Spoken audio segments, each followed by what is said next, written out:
Okay. I'm Victoria Wolf, and I will be doing an informative speech on the impacts of social media.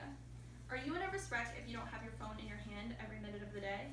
BBC journalist Jessica Brown states that 3 billion people, that's around 40% of the world's average, use online social media and are spending more time online every day liking, sharing, tweeting, and subscribing to all sorts of platforms. She says that according to reports, that breaks down to 500,000 Snapchat photos and tweets sent every minute. Now, how many of you have a cell phone? Everybody. Everybody has a cell phone. Now, how many of you have a Facebook? Twitter? Instagram? No? Instagram? Oops. Okay. Studies show that the world is becoming hyper-connected. With all the advances in technology, the world is, especially through our cell phones, individuals are finding out that they have a voice in the world. The increasing use of social media creates a new method of free speech. Some experts claim causes could be a result of abnormal brain chemistry or genetics. Over the past several years, people of all ages have been attached to their mobile devices. Others claim it could have its roots in more environmental factors. This early research tends to show that the downside to social media far outweighs the good. Starting with early elementary school, very young children are given tablets or similar devices to watch videos to keep them entertained. This could be a good and a bad thing. Some pros is that children learn electronics at young ages and are able to contact emergency services if ever needed. Some cons is that parents use these as babysitters, giving them YouTube and gaming apps. This can also result in poorly developed motor skills, causing children to become less social and more isolated. Moving on into late elementary through middle school.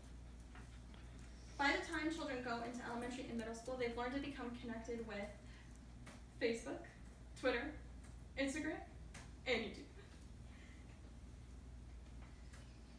Many schools are using these to keep students connected and aware of upcoming events. And this could also become handy in emergency situations. The ease and speed of using these can also help students connect to collaborate with their peers. Characteristically, teens want to socialize. Some cons can lead to antisocial behavior or depression, and they can access inappropriate material or videos of illegal doing. As we still move up in the world, young adults. Generally, the heaviest users of social media are between ages 14 to mid-20s. The benefits of social media continue to be the same as previously stated. These sites can help adults stay connected to friends who may be separated by attending a different high school or from them going off to college.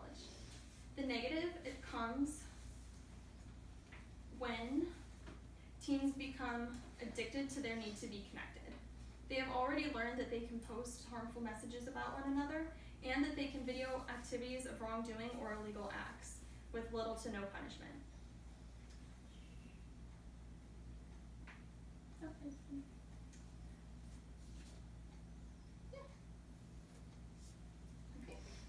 Lastly, we're looking at the impacts of social media in middle-aged adults.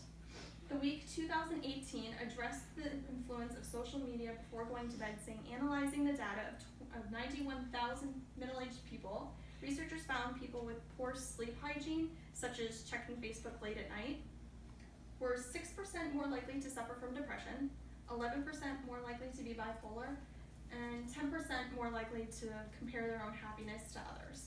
However, social media does keep them updated with breaking news and keeps them connected to family.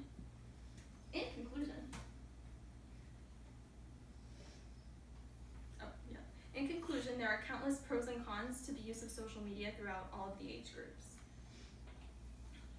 Overall, extended social media use leads to depression, low self-esteem, envy, loneliness, and even a decline in personal relationships.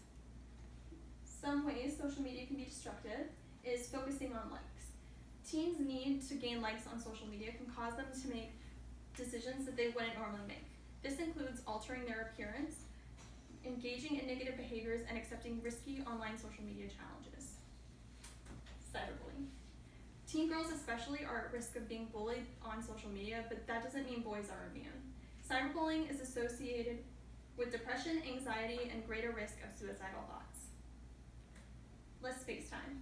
Social interaction requires day-to-day skills or day-to-day practice, and it's difficult to build empathy and compassion when teens are spending more time interacting online than they do in person. Making comparisons. Even though teens know that their peers share only highlights on social media, it's difficult to not make comparisons. Everything from physical appearance, life circumstances, successes, and failures is all put under the microscope on social media. Users must find a happy medium somewhere. Thank you. 5 minutes and 58 seconds.